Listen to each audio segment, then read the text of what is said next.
स्वागत है आपका एक और नए वीडियो में। और इसमें बात करेंगे उन कंपनियों की जो कल फोकस में रह सकती हैं। टाटा ग्रुप की 3 कंपनियां हैं। ट्रेंट काफ़ी फोकस में रह सकता है क्योंकि इसने अपने रिटेल रिपोर्ट किए हैं 19% year on year growth stand alone revenue.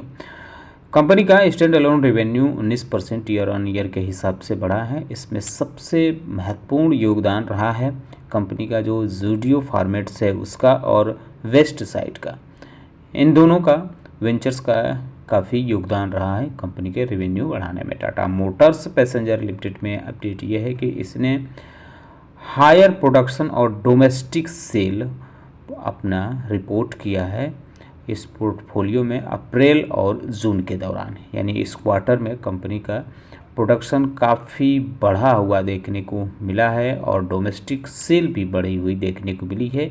ये डाटा जो आया है ये society of India automobile manufacturers की तरफ से जारी किया गया है।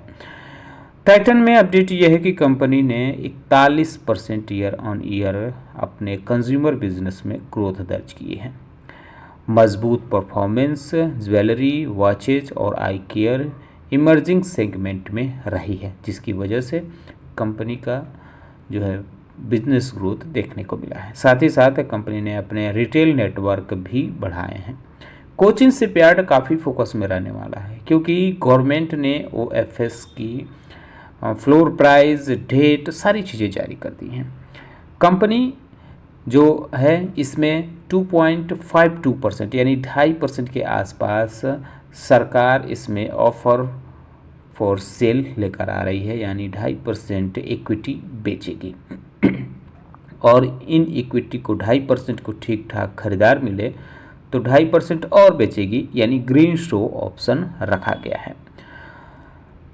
फ्लोर प्राइस इसका जो रखा गया है ये 1400 रुपये पर शेयर रखा गया है, जबकि इसकी मंडे को क्लोजिंग 1508 रुपये 50 पैसे पर हुई थी, यानी सीधे सीधे 100 रुपये कम रखा गया है। परसेंटेज आप खुद निकाल सकते हैं। जो ओएफएस है उसकी ओपनिंग जो नॉन रिटेल इन्वेस्टर हैं उनके लिए 7 जुलाई को होगी। रिटेल इन्वेस्टर्स के लिए यह 8 जुलाई से शुरू होगी।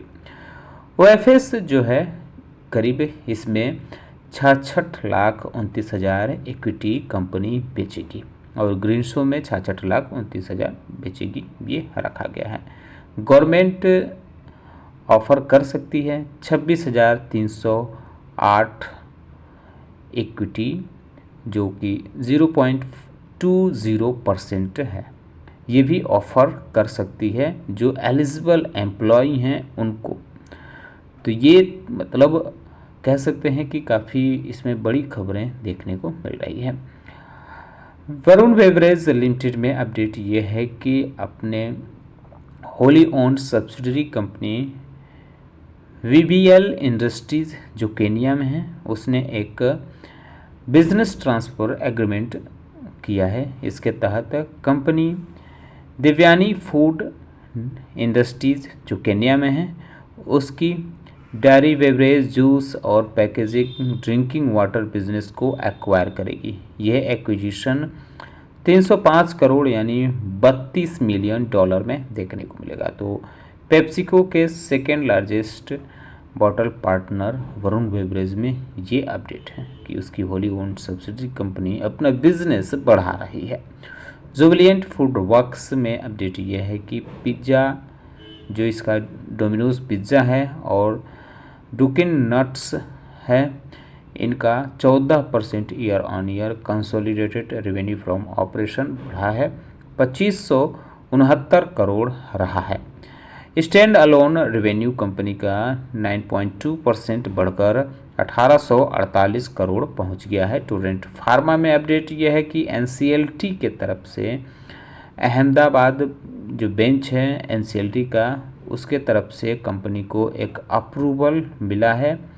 ये अप्रूवल जो मिला है स्कीम ऑफ एमलगमेशंस जो जेबी केमिकल्स और फार्मास्यूटिकल्स से जुड़ा है, तो इस पे कंपनी को एक राहत मिलते हुए देखने को मिल रही है। कंपनी अपने रिस्पेक्टिव शेयर होल्डर्स के साथ ये अप्रूवल मिला है। ब्लूजेट हेल्थ केयर लिमिटेड में अपडेट यह है कि कंपनी ने 600 करोड़ का QIP लॉन्च कर दिया है, जिसकी इशू प्राइस है 506 रुपये पर इक्विटी। जो स्टॉक जो मंडे को बंद हुआ उससे 10% डिस्काउंट पे है, क्योंकि बंद जो हुआ वो 572 रुपये पर इक्विटी पे हुआ। हेक्सावेयर टेक्नोलॉजी लिमिटेड में भी अपडेट देखने को मिल रहा है। अपडेट ये है कि कंपनी ने एक स्ट्रेटेजिक पार्टनरशिप की है स्मार्ट रेंट के साथ। इसके तहत company customer operation revenue process AI native solutions के जरिए ट्रांसफ़र करेगी।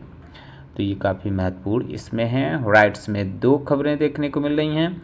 खबर यह है कि कंपनी को एक ऑर्डर मिला है वोलेनिट्स एसेट फाइनेंस के तरफ से, जो साउथ अफ्रीका की कंपनी है। इसके तहत 400 HP cape gauge diesel electric locomotive supply करना है, और इसकी वैल्यू जो रखी गई है वो 35.82 मिलियन डॉलर रखी गई है, और ये जो सप्लाई करना है 20 महीने में करना है। तो ये काफ़ी महत्वपूर्ण इसमें है।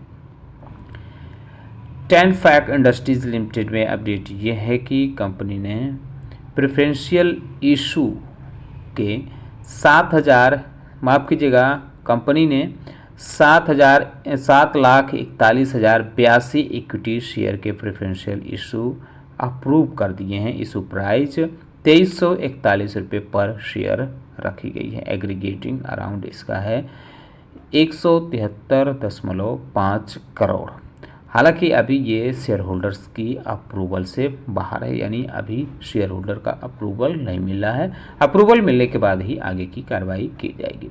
पावर ग्रिड कॉरपोरेशन लिमिटेड में अपडेट ये है कि मंडे को कंपनी ने कहा है कि उसने 80 बिलियन इन जापान के बैंक से इंटरनेशनल कॉरपोरेशन जो है Japan bank of international corporation, उससे 80 बिलियन इन लोन प्राप्त कर लिया है, यानी उसको मिल गई है। तो ये काफ़ी महत्वपूर्ण इसमें रहा है। तो इस पावर ग्रिड पे भी आप चाहें तो इसकी वजह से नज़र रख सकते हैं, क्योंकि ये काफ़ी महत्वपूर्ण इसके लिए देखने को मिल रही है। अब हाले बाज़ार की बात करते हैं। तो हाले बाज़ार ये है कि सोमवार को भारतीय मार्केट ने मजबूत शुरुआत के साथ शानदार बढ़त दर्ज की। कुछ प्रमुख सूचकांक पूरे दिन तेज़ी में रहे, जैसे कि निफ्टी ने 24,200 के महत्वपूर्ण स्तर के ऊपर हुई ब्रेकआउट को आगे बढ़ाया। निफ्टी 50 के प्रमुख प्रदर्शन में सबसे अधिक बढ़त अगर रही तो वो HDFC बैंक की रही है, और हिंडाल्को इंडस्ट्रीज़। कमज़ोर प्रदर्शन अगर रही है कोटक महिंद्रा बैंक और मैक्स हेल्थ केयर की रही है। सेक्टरल परफॉर्मेंस की बात करें तो रियल्टी, कंज्यूमर ड्यूरेबल और ऑटो काफ़ी मजबूत रहे, जबकि मीडिया और PSU बैंक कमज़ोर देखने को मिले हैं। ये तो हो गया सोमवार का हाल। मंगलवार को कैसा रह सकता है, इस पे कुछ एक्सपर्ट कह रहे हैं कि भारतीय बाजार में तेज़ी का रुख आगे भी जारी रह सकता है। इसके कुछ प्रमुख कारण हैं। कच्चे तेल की स्थिति में स्थिर कीमतें, यानी कच्चे तेल की कीमतें न घट रही हैं न बढ़ रही हैं। रुपया मजबूत स्थिति में दिख रहा है, और जून तिमाही के कुछ सकारात्मक बिजनेस अपडेट विशेषकर बैंकिंग और फाइनेंशियल कंपनियों की आई हैं। तो इस वजह से ये बाज़ार के लिए थोड़ा पॉजिटिव मोमेंटम देखने को मिल रहा है। वहीं विदेशी निवेशक जो हैं वो लगातार खरीदारी में जुटे हुए हैं पिछले कुछ दिनों से।